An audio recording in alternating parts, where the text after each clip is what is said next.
할렐루야.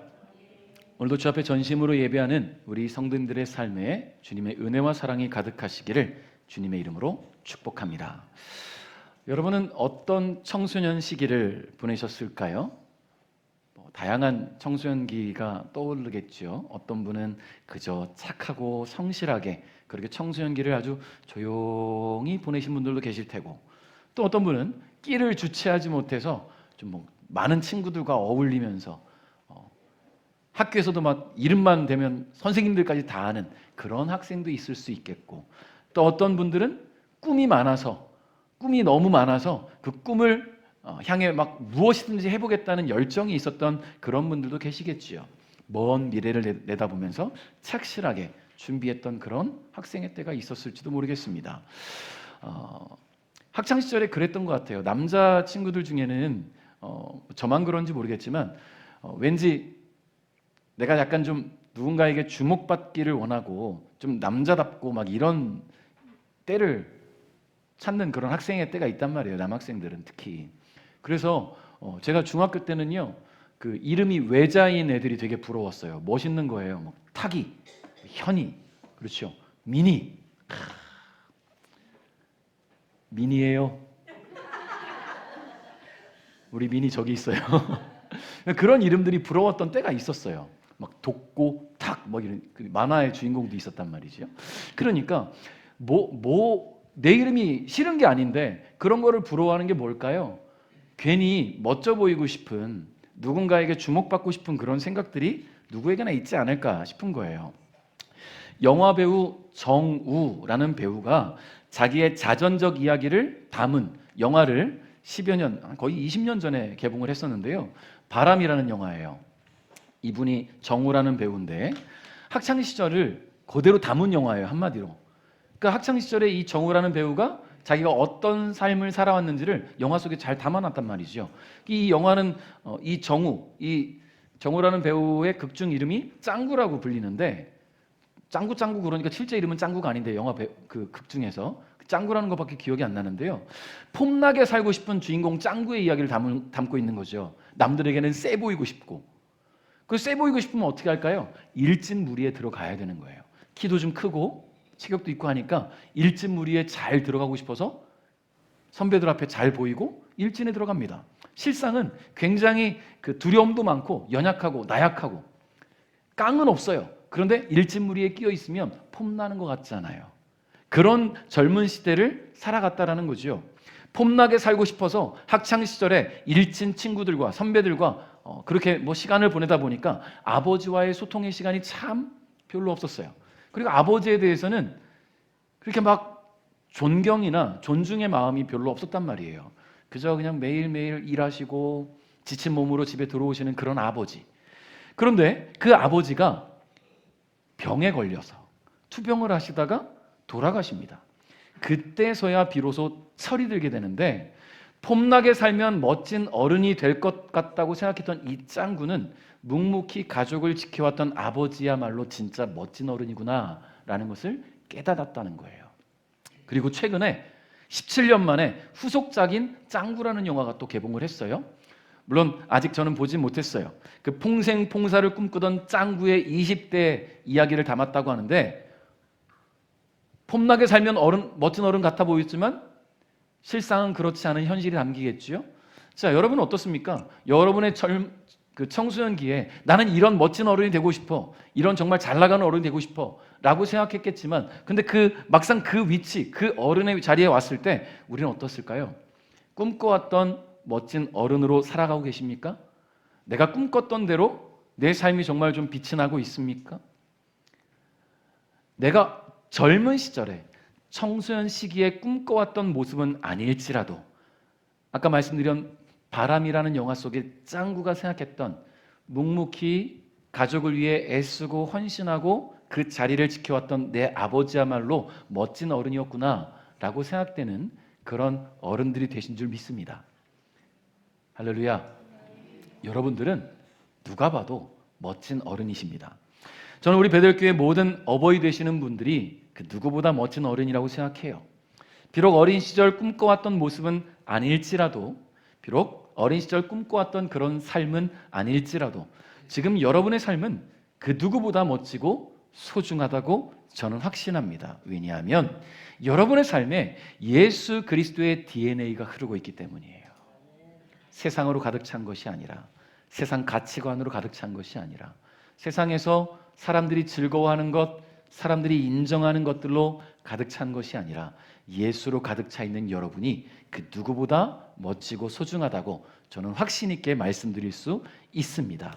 예수 그리스도의 십자가의 보혈로 구원받은 새 사람이 되어서 하나님의 자녀가 되었으니 그 누구보다 더 존귀한 삶을 살아가고 있지 않겠습니까? 여러분, 이렇게 존귀한 우리 베델교회의 우리 장년부 여러분을 우리 주님의 이름으로 축복하며 오늘 말씀을 통해 우리 어버이 되시는 장년부 여러분과 또 우리 다음 세대 간에 어떤 관계가 형성되어 가야 우리 주님께서 기뻐하시는 우리 베델교회 공동체를 이루어갈 수 있을지를 오늘 말씀을 통해 함께 묵상하고 은혜를 나누고자 합니다. 자, 오늘 본문 말씀은 두 사람의 대화가 기록되어 있습니다. 이스라엘 최고 지도자 모세와 그의 장인 이드로의 대화가 기록되어 있는데요. 저는 이 두 사람의 대화 속에서 멋진 어른의 모습이 이런 거구나라는 것을 좀 발견할 수 있었어요. 여러분도 함께 좀 발견할 수 있는 그런 시간이 될 수 있길 바라겠고, 그런 멋진 어른으로 오늘 다시 한번 자신을 각성하시기를 주님의 이름으로 축복합니다. 우리 13절 말씀을 한번 같이 읽어볼까요? 시작.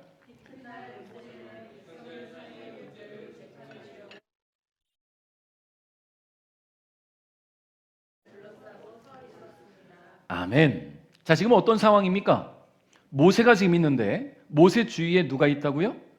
백성들이 둘러싸고 있어요. 왜 둘러쌌을까요?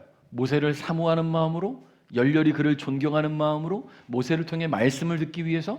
물론 그런 것도 있을 수 있겠죠. 근데 오늘 본문에는 명확한 이유를 담고 있어요. 왜 백성들이 모여 있었느냐? 백성들 사이의 문제를 재판해 주기 위해서 모세가 가운데 서고 백성들이 둘러싸고 있어요. 여러분, 지금 이와 같은 모습이 하루 이틀간의 문제는 아니겠어요, 그죠? 왜냐하면 사람이 많다 보면 같은 울타리 안에서, 한 가정 안에서도 다툼이 일어날 수 있는데 그 가정들이 모여서 이스라엘 민족을 이루고 있는데 얼마나 다툼들이 많겠습니까? 이쪽 집안이랑 저쪽 집안이랑 싸우고, 저 멀리 있는 집안이랑 여기 있는 집안이랑 또 싸우고, 그런 일들이 생길 때마다 누가 중재자가 돼야 됩니까? 모세가 지금 중재자가 돼야 되는 거예요. 여러분, 이집트를 나와서 광야를 지나가고 있는 지금 이스라엘 백성 수가 몇 명이에요? 성인 남자만 60만이에요. 60만. 여성과 노인과 아이들을 포함하면 대략적으로 200에서 250만으로 지금 우리가 추정한단 말이죠.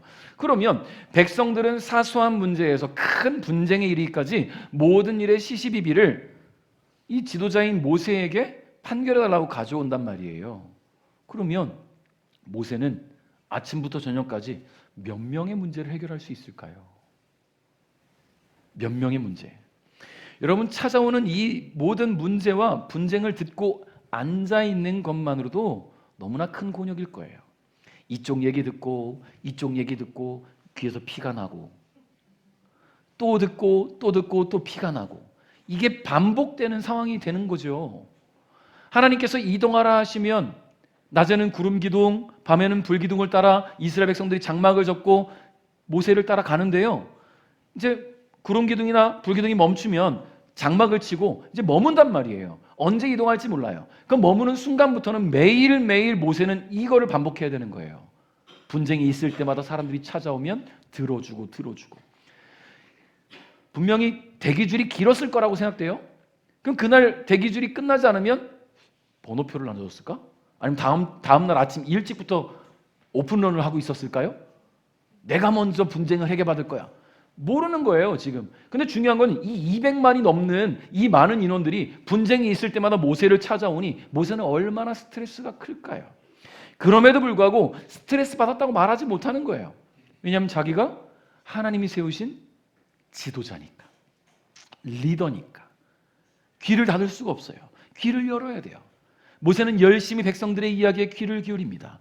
그리고 그들의 문제를 해결해 주기 위해서 하나님 앞에 기도하면서 열심히 애를 쓰고 있는 거예요. 그리고 오늘 본문에 나온 것처럼 여느 때와 마찬가지로 백성들 사이의 문제를 들어주고 있는 이 모세를 그의 장인어른이 왔다가 보게 되는 거예요. 모세의 장인은 미디안 사람입니다. 근데 오늘 18장의 앞에 보면 미디안의 제사장 이드로 장인이 딸과 손주들을 데리고 이제 모세가 있는 곳에 방문했단 말이에요. 그 전 기록에 보면 모세의 딸이 아니라 모세의 아내와 아이들이 외할아버지 보러 갔었으니까 이제 돌아왔단 말이죠. 근데 그 모습을 보니까 이드로가 보니까 모세가 너무 안타까워요. 왜 안타까워요? 아침에 일어나서 밥 먹고 딱 나오면 그때부터 하루 종일 듣는 거예요. 귀에 피가 나도. 여러분 어때요? 한참을 얘기 듣다 보면 시야가 흐려지죠. 그 나중에는 이게 무슨 얘기를 내가 듣고 있는지 모를 수가 있어요. 그러니까 하나님이 주신 영적인 지혜로 이거를 들어야지 그냥 인간적인 귀로만 들으면 멍해질 수 있어요. 여러분 그런 경험들 있지 않습니까? 제가 예전에 부교육자로 사역할 때 가끔 담임 목사님이 한 명 한 명씩 부교육자들을 불러서 이제 그간 사역을 어떻게 잘하고 있는지 얘기 좀 나누자고 해요. 물론 얘기를 나누자고 하지만 99% 듣고 1% 얘기하는 거예요. 그럼 들어가면 1시간에서 1시간 반 앉아 있는데 꼭 목사님 앉아 계신 그 뒤에 그 버티칼이라고 하나요? 이 올리는 거? 이렇게 가로로 쫙 펴져 있단 말이죠. 근데 말씀을 듣다 보면 이게 매지가이처럼 이렇게 겹쳐지면서 한 줄이 돼요. 내가 지금 뭘 듣고 있는지 모르겠어요. 멍하다가 한참 얘기하다가 뭘 질문하면 네네네 그때부터 다시 집중하게 되는 거죠. 그러니 모세는 자기가 지도자임에도 불구하고 수많은 사람들이 이야기하는 소리를 듣다 보면 얼마나 그 정신 상태가 멍해질 수밖에 없겠습니까? 그런 모습을 이드로가 보자니 얼마나 안타까워요. 그래서 오늘 14절부터 16절에 뭐라고 얘기하는지 한번 볼까요? 14절 16절 읽겠습니다. 시작.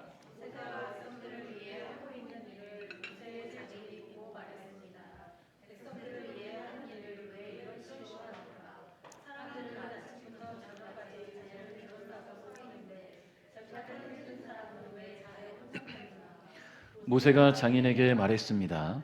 백성들이 하나님의 뜻을 알려고 저를 찾아오기 때문입니다. 백성들 사이에 다툼이 일어나면 그들은 저에게 옵니다.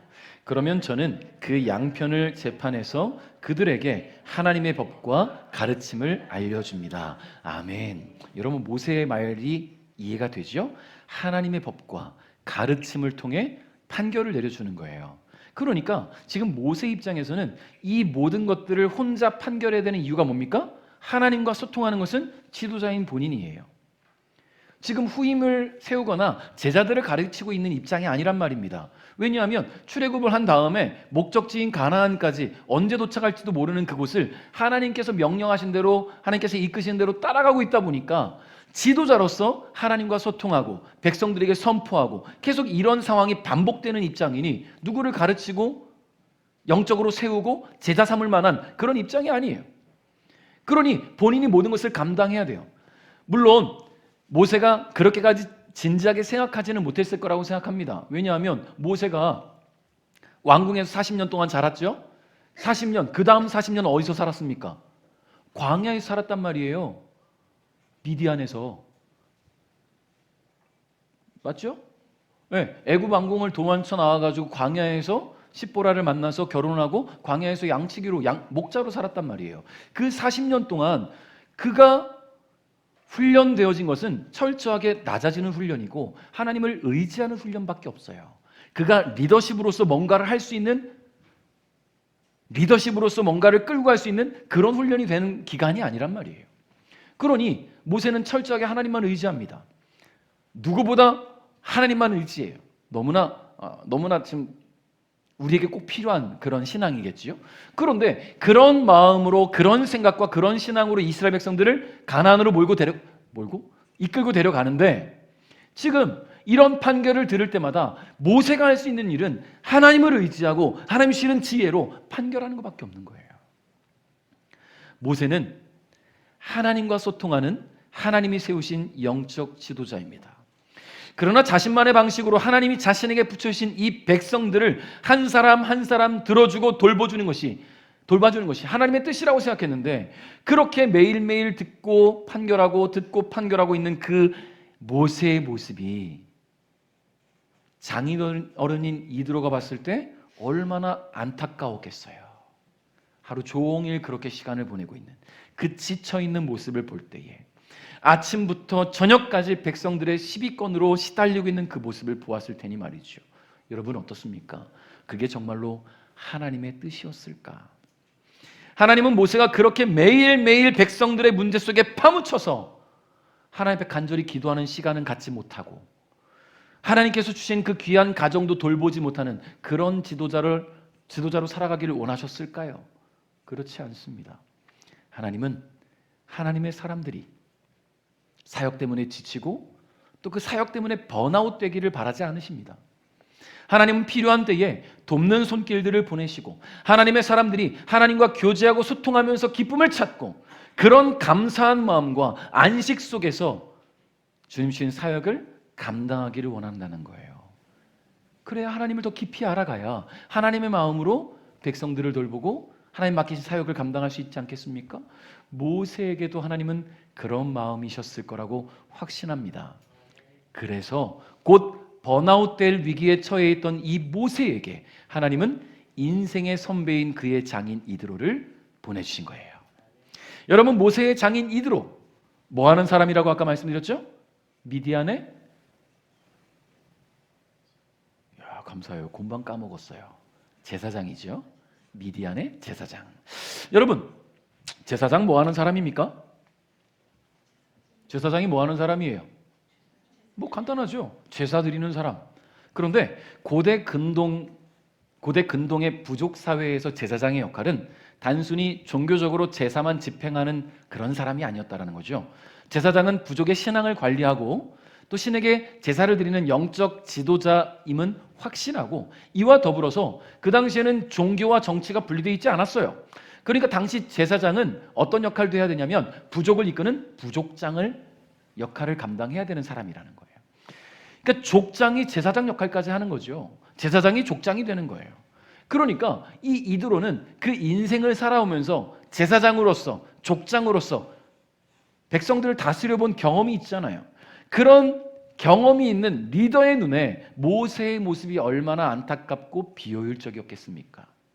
사위가 매일같이 하루 종일 백성들의 하소연을 듣고 판결을 내리느라 지쳐 잠들고, 그런 사위를 기다리는 딸도 안타깝고, 그런 아버지를 기다리고 있을 손주들도 얼마나 안타깝겠습니까? 이도는 그렇게 홀로 고군분투하면서 애쓰고 있는 사위를 위해 자신의 인생 노하우를 전수해 주기로 결단합니다. 17절부터 18절 말씀 한번 읽어볼게요. 시작.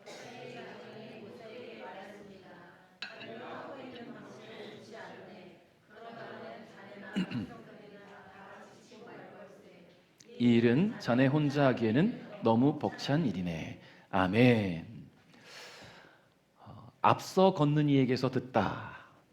여러분, 앞서 걷는 이가 어떤 사람을 말하고 싶은 걸까요? 제가 인생을 먼저 살아가신 분들의 이야기에 귀를 기울여야 된다는 말씀을 드리고 싶어요.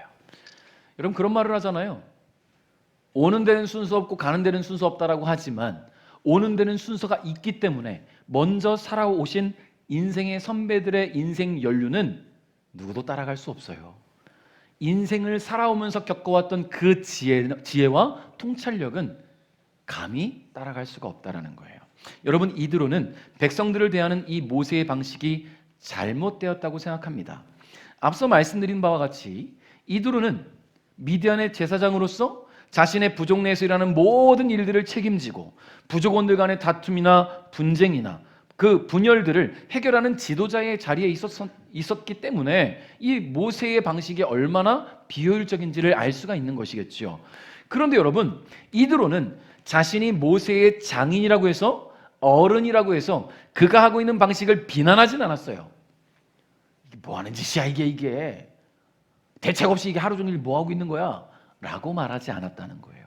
오히려 이드로의 말에 자네의 방식이 잘못됐네 라고 말하는 것은요, 그가 지금 얼마나 사위를 애틋하게 생각하고 안타깝게 생각하고 있는지를 보여주고 있는 말씀이라는 거예요. 모세가 하고 있는 방식이 모세를 지치게 하는 것은 물론이며, 기다리고 있는 백성들은 또 얼마나 지치겠습니까? 모세만 힘든 게 아니에요. 지금 두 사람이 와서 판결을 내주기 위해서 듣기 시작한다고 생각해 보세요. 5분 만에 끝날까요? 10분 만에 끝날까요? 적어도 상담하고 그 얘기 해결하려면 적어도 1시간씩만 잡아보십시오. 하루에 몇 시간 일할까요? 9시부터 일한다고 생각하고 10시, 11시, 12시, 1시, 2시, 3시, 4시, 5, 6, 9시간 일한다고 칩시다. 9번 문제 해결해 준다고 생각하세요. 8시부터 했다고 하면 10번의 문제를 해결했다고 생각해 보십시오. 그럼 두 사람 시키면 20명이잖아요. 200만 중에 한 100만이 반 정도가 그런 문제를 갖고 있다고 생각해 보십시오. 이게 하루 이틀 끝날 문제가 아니에요. 매일매일 대기줄을 갖고 기다리고 있을 백성들도 피곤하다는 얘기죠. 자, 그러니까 이것을 모두 감당하는 것은 모세에게 너무나 벅찬 일이에요. 벅참에도 불구하고 모세는 감당하고 있었어요. 그게 주님의 뜻이라고 믿고 있었으니까. 그러니까 이드로의 권면은 그거 왜 지혜롭게 못해서 혼자 매일 이러고 있어? 체력이 남아돌아? 이런 말이 아니라는 말이죠. 그동안 매일 이렇게 해오느라 많이 힘들었겠다. 자네 혼자 어떻게 이 모든 백성들을 돌봤겠어? 참 너무 수고했어. 그런데 이 방식은 자네에게 힘든 것 같아. 옳지 않은 것 같아. 백성들에게도 도움이 되지 않는 것 같아. 이런 표현인 것이겠죠. 또 19절부터 20절 말씀에 보니까요. 내 말을 들어보게 내가 충고를 해주겠네. 하나님께서 자네와 함께 계시기 바라네. 자네는 하나님 앞에서 백성들을 대표해야 하고 백성들의 문제를 하나님께 가지고 가야 하네. 그들에게 규례와 법을 가르치고 그들이 가야 할 길과 해야 할 일을 알려주게. 아멘. 할렐루야.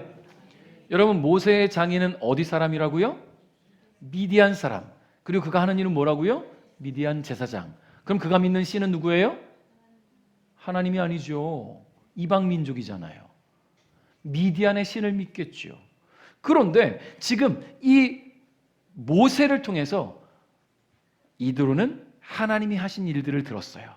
18장 말씀 앞부분에 모세가 하나님께서 이스라엘 백성들을 위해서 출애굽시킨 사건과 여기까지 오기까지의 하나님이 하셨던 모든 놀라운 일들과 기적들을 다 알려줬단 말이에요. 근데 그 이야기를 듣고 이 이드로는 어떤 생각합니까? 이야, 그 신 참 대단한 신이네. 이 정도에 머무는 것이 아니에요. 참 신이 누군지를 이 미디안의 제사장인 장인 이드로가 생각하고 마음에 품고 있었다라는 거예요. 그러니 지금 말씀하는 거 보세요. 자네는 하나님 앞에서 백성들을 대표해야 되고 백성들의 문제를 하나님께 가져가야 하네. 신앙적으로 지금 접근하고 있어요. 내가 믿는 신도 아닌데 무슨 말입니까? 인생의 연륜에 모세가 믿는 신, 그 하나님을 받아들이니 지혜가 풍성해지기 시작합니다. 그들에게 규례와 법을 가르치고 그들이 가야 할 길과 해야 할 길을 알려주게. 여러분, 이드로의 권면은 사위인 모세로 하여금 하나님이 세우신 지도자로서의 그의 역할과 그의 위치가 얼마나 중요하고 존귀한지를 다시금 돌아볼 수 있게 해주고 있습니다. 여러분, 오늘날 우리도 많은 사역을 감당할 때가 있어요. 사역자인 저나 우리 목사님들도 마찬가지고, 그리고 성도님들도 맡겨진 사역들이 있을 때 피곤한 줄 모르고 감당하다 보면 피곤한 줄 모른 것 같지만 피곤해요. 왜 안 피곤합니까? 육신인데. 그러다 보면 사역 때문에 지쳐서 오히려 기도가 안 되죠. 왜 이렇게까지 해야 하나 싶을 때가 찾아오기도 할 겁니다. 번아웃이 온단 말이에요. 사역에 대한 근본 목적을 잊어버리고 그냥 그 사역 자체에만 몰두하게 될 때, 그리고 그 사역 때문에 지쳐버릴 때, 여러분, 주님은 그걸 원하시는 게 아니죠. 주님은 우리가 그렇게 번아웃 되기를 바라지 않으십니다. 우리 베델교회는 모세의 장인 이드로와 같이 인생의 선배로서 앞서 걷고 계신 분들이 계십니다. 90년 이상을 인생을 살아오신 우리 두 분 어르신들이 양쪽에서 딱 항상 앉으실 때도 이쪽에 한 분, 이쪽에 한 분 딱 자리를 잡고 계셔서 얼마나 든든합니까? 여러분, 인생에 그런 선배들이 계신 것이 얼마나 감사한 일인지 몰라요. 여러분, 우리는 이런 어른들의 권면을 귀담아 들을 필요가 있어요. 물론 주님의 말씀을 삶의 최우선순위에 두어야 합니다. 말씀에서 배제되고 말씀에서 어긋나는 이야기에 집중하라는 이야기가 아니에요. 그 말씀을 바탕으로 한 그 어른들의 이야기를 귀담아 들어야 돼요. 미디안 제사장인 이드로가 하나님을 강조하고 모세에게 이야기했듯이 우리 베델교회의 어버이 되시는 분들, 인생에 앞서 가시는 선배들의 이야기가 하나님의 마음을 품은 그 아버지의 마음으로 생각하시고 귀담아 들을 수 있기를 주님의 이름으로 축복합니다. 21절부터 22절 한번 읽어볼까요? 시작.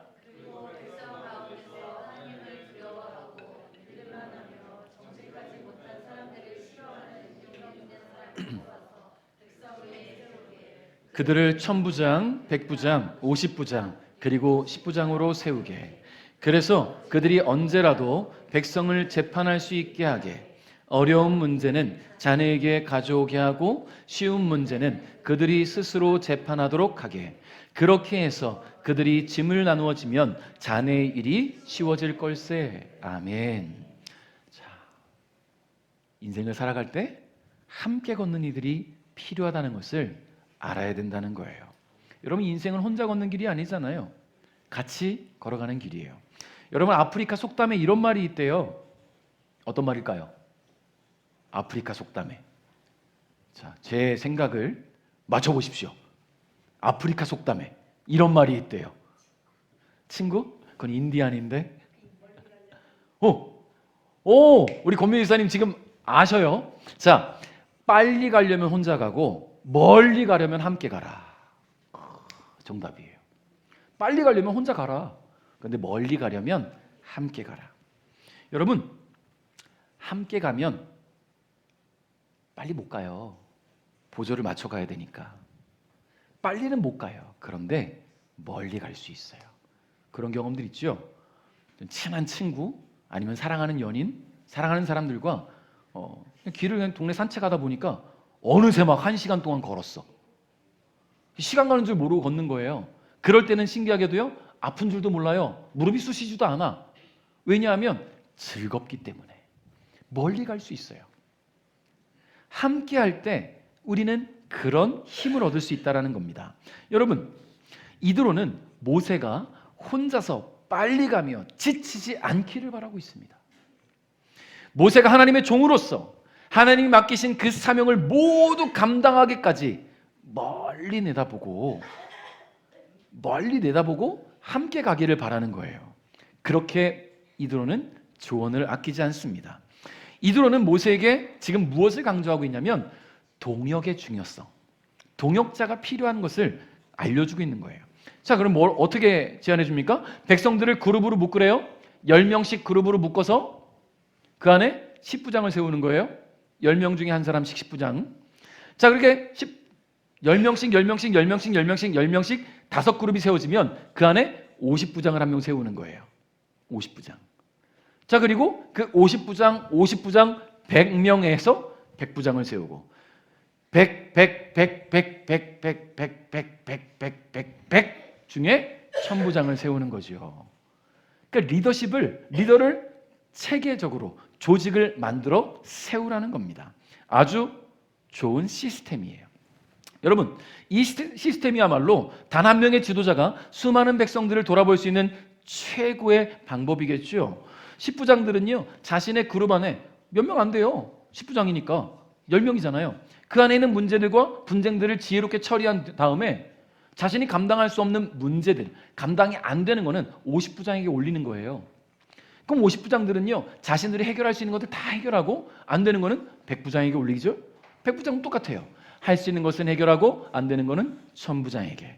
1000부장도 역시 자신이 할 수 있는 것들은 해결하고 안 되는 거는 모세에게 올리는 그런 방식.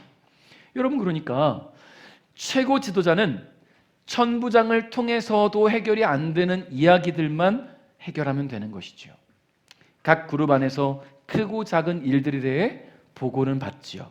그러니까 백성들의 삶을 돌아볼 수가 있어요. 이렇게 시스템이 바뀌면 그동안 매일 백성들의 이야기 듣느라고 귀에서 피가 날 지경이었던 이 모세는 편안하게 모든 백성들을 돌아볼 수가 있는 것입니다. 근데 문제는요, 이 중간 지도자들의 상태라는 거예요. 믿음도, 인성도, 평판도 좋지 않은 자들이 중간에 세워진다면 어떻게 될까요? 공동체가 무너지게 되겠죠.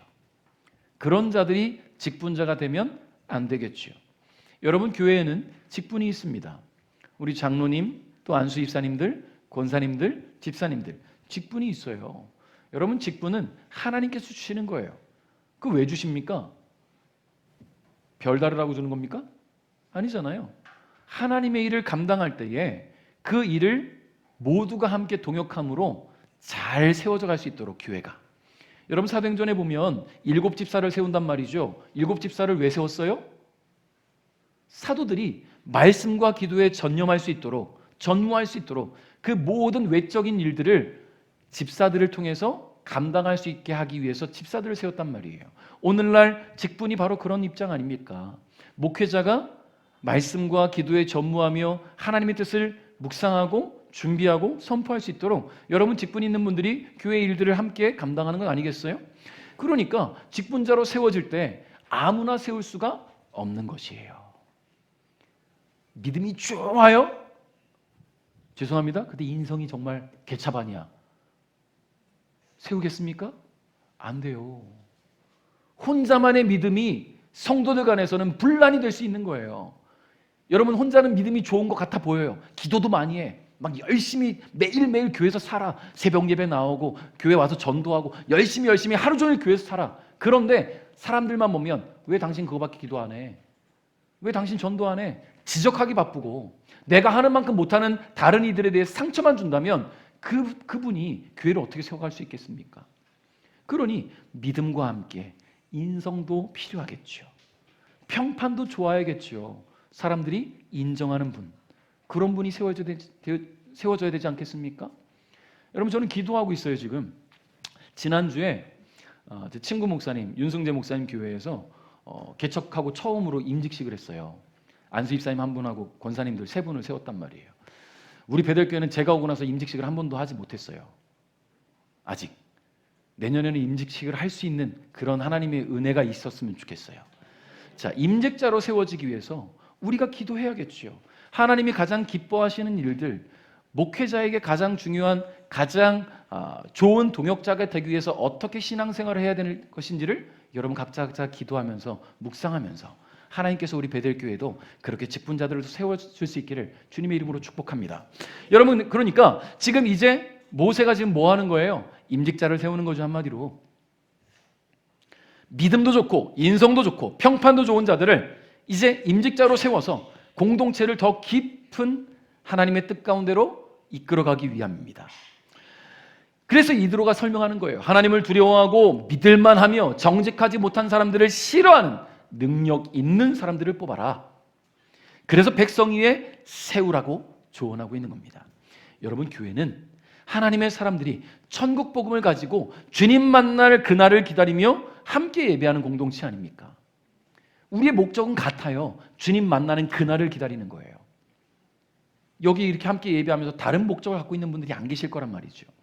예수 그리스도의 보혈로 이어진 예수 생명의 공동체입니다. 그러므로 우리는 주님을 향해서 천국 소망을 품고 함께 걷고 있는 동역자라는 것을 잊지 않기를 주님의 이름으로 축복합니다. 누군가는 10부장으로, 누군가는 50부장, 100부장, 1000부장으로서 주님이 맡기신 사명을 감당하고 서로를 위로하고 서로에게 힘이 되어주면서 주님 오심을 기쁨으로 기다리는 우리 베델교회가 되었으면 좋겠습니다.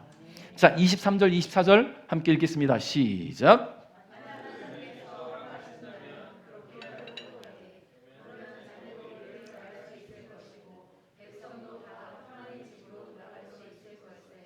모세는 장인의 말을 듣고 모든 일을 장인의 말대로 했습니다. 아멘. 자, 경청이 필요합니다. 그리고 겸손함으로 순종하는 것이 필요하지요. 여러분, 리더의 자리에 앉게 되면 잘 안 되는 게 있어요. 그게 뭐냐면 경청이에요. 여러분, 경청은 단순히 듣는 게 아니죠. 여러분, 상대방과 대화할 때 우리는 많은 이야기들을 들어요. 그렇죠? 여러분, 하루에 만나는 사람들이 많으면 많아질수록 더 많은 이야기를 듣겠지요. 그런데 그 많은 이야기를 듣는 가운데 저녁 때 집에 와서 내가 오늘 들은 이야기 중에 떠오르는 것들을 생각해 보십시오. 몇 개나 떠오릅니까? 대부분 잊어버려요. 대부분. 그런데 기억나는 대화들이 있어요. 그 대화들은 우리가 경청했다는 증거예요. 여러분, 경청은요, 상대방의 말과 감정에 귀를 기울이고 공감하면서 마음을 이해하려는 적극적인 의사소통 방법입니다. 그럼 경청하려면 어떻게 해야 돼요? 눈을 봐야 돼요. 눈을. 여러분 지금 주님 말씀을 선포하고 있는 저를 경청하고 계십니까? 제 눈을 보시기 바랍니다. 자, 이렇게 얘기했죠. 허경영 씨가 내 눈을 바라봐, 넌 건강해지고, 내 눈을 바라봐, 넌 행복해지고. 내 눈을 바라봐, 여러분 건강해지는 게 아니라 제 눈을 바라볼 때 하나님께서 여러분에게 주시는 은혜가 있을 줄 믿습니다. 할렐루야. 경청은요, 그래서 눈을 바라볼 때 그 마음의 진심이 느껴지는 거예요. 여러분, 근데 중요한 것은요, 리더가 되면 어떻습니까? 잘 안 보게 돼요. 내가 보고 있는 목적지가 있거든요. 그 목적지를 향해서 내가 가다 보니까 이 얘기 저 얘기 다 쳐내요.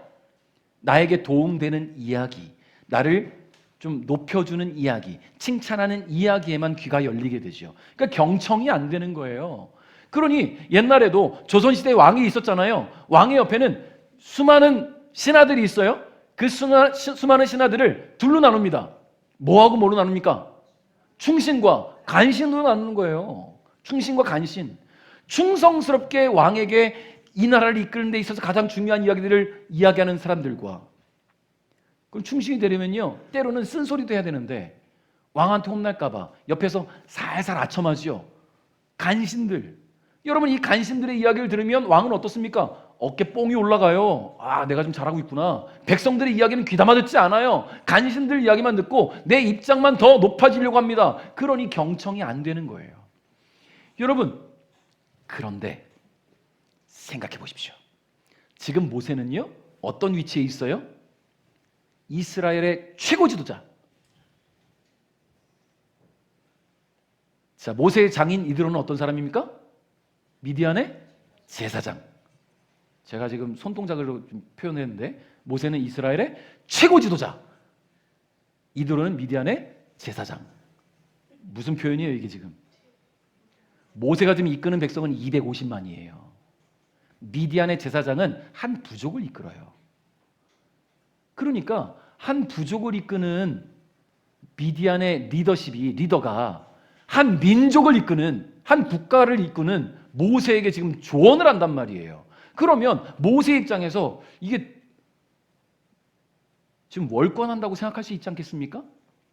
장인은 이렇게 많은 사람들 다뤄보지도 못한 사람이 나한테 이렇게 조언을 하네? 만약에 모세가 굉장히 교만하고 거만한 사람이었다면 그렇게 듣지 않았을 거예요. 그러나 모세는 경청합니다. 비록 나보다 적은 그룹의 리더인 장인어른이지만 그 이야기에 경청하고 있어요. 그 경청의 이유가 뭡니까? 앞서가는 인생의 선배이기 때문이에요.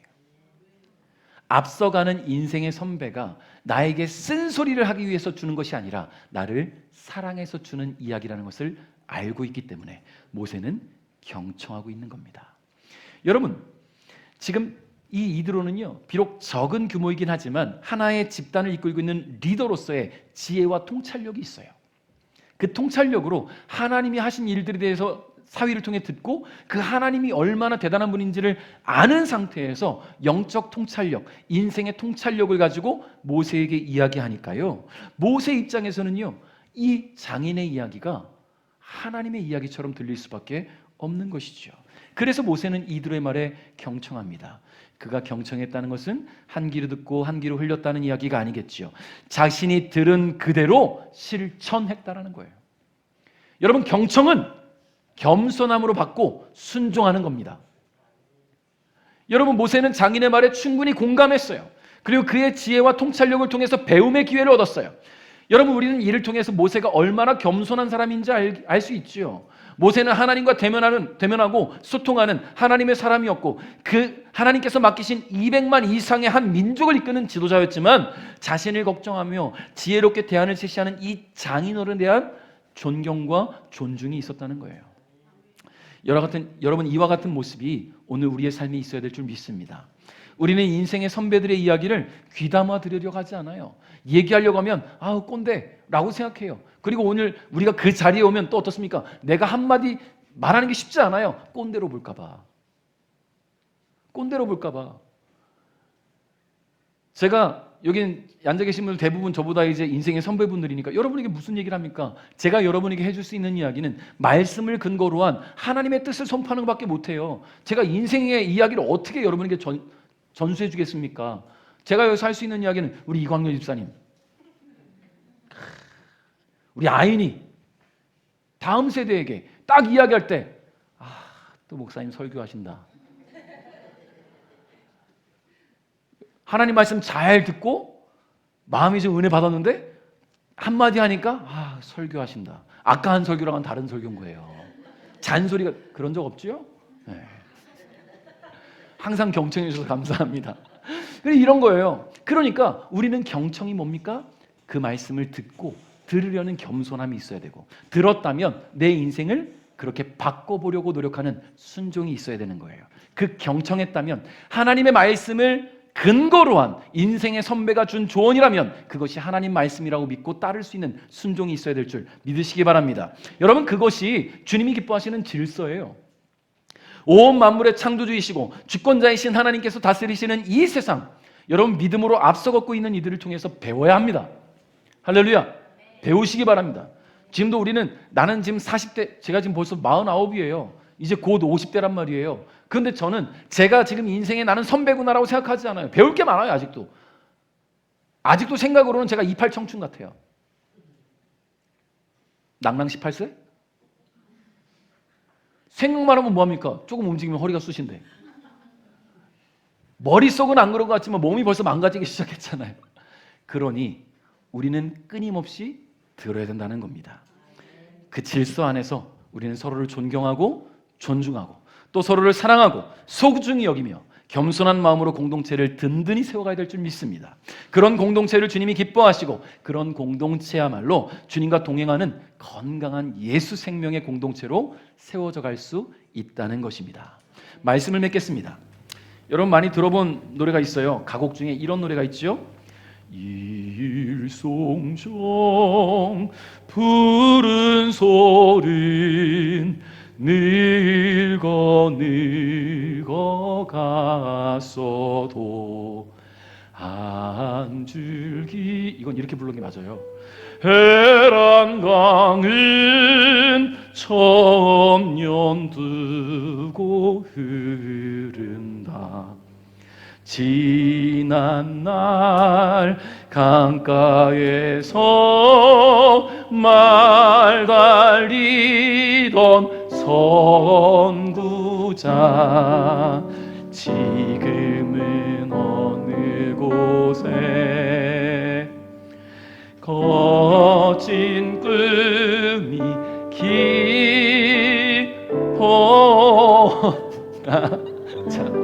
와. 자, 우리 젊은 분들에게는 좀 생소한 노래겠지만 우리 장년 여러분 익숙한 노래 아닙니까? 이 노래 제목이 뭐예요? 일송정이에요? 선구자죠, 선구자. 자, 여러분 선구자라는 노래란 말이에요. 가고, 여러분 선구자라는 말의 사전적 의미가 뭔지 아십니까? 앞서 달리는 사람이란 뜻이에요. 개척자, 앞서가는 사람, 행렬에서 맨 앞에 있는 사람, 또는 어떤 일이나 사상에서 다른 사람보다 앞선 사람을 말하는 게 선구자입니다. 여러분, 우리 모두의 삶에는 선구자가 있어요. 지금은 인생 내가 살아가고 있으니 내 인생이 내 거야, 전부야. 아니에요. 우리를 오늘 있게 해주신 우리 부모님들, 나로 하여금 이 땅에 살아갈 수 있게 하신 내 사랑하는 부모님들, 나에게 지혜를 주시고 가르침을 주신 우리 선생님들, 교회에 오면 우리를 사랑해 주시고 아껴 주시는 우리 인생의 선배님들, 이렇게 선구자들이 있단 말이에요. 나는 어른이니까, 나는 이미 그 시대를 살아가고 있으니까 내가 무슨 들을 말이 있겠어? 그렇지 않아요. 열심히 들으시기 바랍니다. 제가 한 달에 한 번 우리 신광 집사님 신방 가면 많은 이야기를 듣고 와요. 재미있는 이야기도 있고요, 정말 가슴에 확 와닿는 이야기도 있고요, 많은 걸 배우고 와요. 우리 집사님 하루 종일 라디오 들으면서 저한테 무슨 얘기 해줄까 막 기록하고 외우세요. 그리고 그걸 얘기해 주면 처음 듣는 이야기들이 많아요. 아직도 배울 게 많아요. 여러분, 다 한다고 생각하지 마십시오. 내가 지금 자신 있다고 생각하지 마십시오. 우린 끊임없이 배워야 돼요.